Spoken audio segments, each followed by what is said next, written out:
PA Muhammad Riyas, PV Anwar നേർക്കുനേർ പോരാട്ടത്തിന് തയ്യാറെടുക്കുകയാണ്. ബേപ്പൂർ മണ്ഡലം ഇടതുകോട്ടയിൽ CPIM-നെ പിടിച്ചു കെട്ടുക UDF-ന് അത്ര എളുപ്പമാകില്ല. അതേസമയം PV അൻവറിലൂടെ ബേപ്പൂരിൽ അട്ടിമറി സ്വപ്നം കാണുകയാണ് നേതൃത്വം.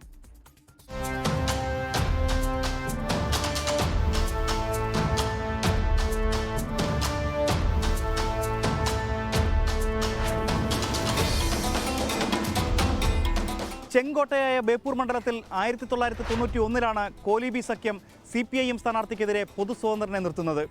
ഭാരതീയ വിചാര കേന്ദ്രം അധ്യക്ഷനായ ഡോക്ടർ K മാധവൻകുട്ടി.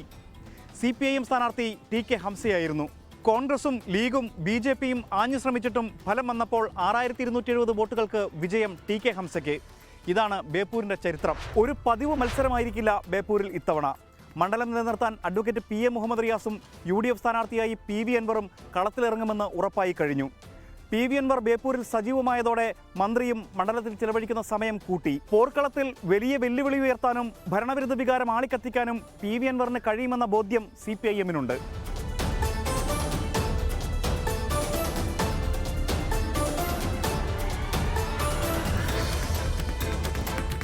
രണ്ടായിരത്തി 28,747 വോട്ടുകളുടെ ഭൂരിപക്ഷത്തിൽ വമ്പൻ വിജയമായിരുന്നു PA മുഹമ്മദ് റിയാസിൻ്റേത്. പിന്നീട് മണ്ഡലത്തിൽ നടത്തിയ വികസന പ്രവർത്തനങ്ങൾ വോട്ടായി മാറുമെന്നാണ് CPIM-ന്റെ പ്രതീക്ഷ. മണ്ഡലത്തിൽ നിന്ന് തന്നെയുള്ള സ്ഥാനാർത്ഥി എന്ന നിലയിലെ വ്യക്തിബന്ധങ്ങളും CPIM-ന്റെ സുശക്തമായ സംഘടനാ സംവിധാനവും അഡ്വക്കേറ്റ് PA മുഹമ്മദ് റിയാസിന് ബേപ്പൂരിൽ മേൽക്കൈ നൽകുന്നു. PV അൻവറിന് എന്ത് പൊതുബന്ധമുള്ളത്? PV അൻവറിന്റെ രാഷ്ട്രീയം എന്താ? അയാളിപ്പം കാട്ടിക്കൂട്ടിയിരിക്കുന്ന കാര്യങ്ങൾ എന്താ? അതുകൊണ്ട് അതാണോ കേരളത്തിലെ വോട്ടർമാർ? കേരളത്തിലെ വോട്ടർമാർ സ്ഥാനാർത്ഥികളെയും സ്ഥാനാർത്ഥികളുടെ രാഷ്ട്രീയത്തെയും ജനാധിപത്യപരമായിട്ടൊക്കെ വിശകലനം നടത്തി വോട്ട് ചെയ്യുന്നവരാണ്. ലോക്സഭാ തെരഞ്ഞെടുപ്പിൽ വലിയ തിരിച്ചടിയാണ് LDF-ന് ബേപ്പൂർ മണ്ഡലത്തിലുണ്ടായത്. 19,500-ലധികം വോട്ടുകളുടെ ലീഡ് UDF സ്ഥാനാർത്ഥി MK രാഘവന് ലഭിച്ചു.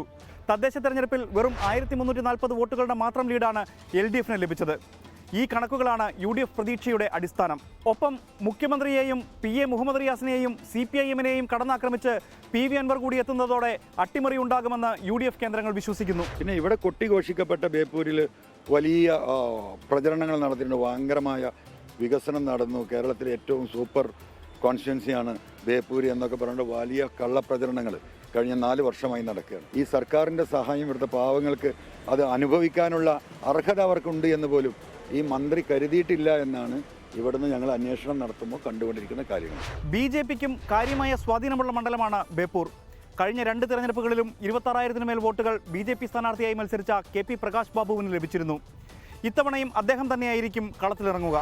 ബേപ്പൂർ അസംബ്ലി മണ്ഡലം BJP-ക്കും സംഘപരിവാർ പ്രസ്ഥാനങ്ങൾക്കും നല്ല വേരോട്ടമുള്ള അസംബ്ലി മണ്ഡലമാണ്. കഴിഞ്ഞ 15 കൊല്ലത്തിനിടയിൽ BJP 3 ഇരട്ടി വോട്ട് വർദ്ധിപ്പിച്ച സ്ഥലമാണ്. ഞങ്ങളെ സംബന്ധിച്ചിടത്തോളം നല്ല ഒരു മുന്നൊരുക്കങ്ങൾ ഈ തെരഞ്ഞെടുപ്പിന് വേണ്ടി നടത്തിക്കൊണ്ടിരിക്കുകയാണ്. കോൺഗ്രസിന്റെ കുത്തക മണ്ഡലമായിരുന്ന നിലമ്പൂർ ചുവപ്പിച്ച ചരിത്രമുണ്ട് PV അൻവറിന്. ചുവപ്പുകോട്ടയായ ബേപ്പൂർ മറുപക്ഷത്തെത്തിക്കുകയാണ് ഇപ്പോഴത്തെ നിയോഗം. അതിന്റെ ആവേശത്തിലാണ് ഔദ്യോഗിക തീരുമാനമാകും മുൻപേ KPCC അധ്യക്ഷൻ സണ്ണി ജോസഫ് PV അൻവറിന്റെ സ്ഥാനാർത്ഥിത്വം പ്രഖ്യാപിച്ചത്. മണ്ഡലത്തിൽ നിറസാന്നിധ്യമായ PA മുഹമ്മദ് റിയാസിനെ മറിച്ചിടാൻ നിലമ്പൂരിലെ തന്ത്രങ്ങൾ മതിയാകില്ല PV അൻവറിന്. എന്നാൽ എതിരാളികളെ കടന്നാക്രമിക്കുന്ന പ്രതികരണങ്ങളുമായി പൊതുരാഷ്ട്രീയത്തിൽ നിറഞ്ഞു നിന്നിരുന്ന മന്ത്രിയെ മണ്ഡലത്തിൽ തളച്ചിടാനായത് നിസ്സാര കാര്യവുമല്ല. സംസ്ഥാനത്തെ ഏറ്റവും ചൂടൻ പോരാട്ടങ്ങളിൽ ഒന്ന് തന്നെയായിരിക്കും ബേപ്പൂരിൽ നടക്കാനിരിക്കുന്നത്.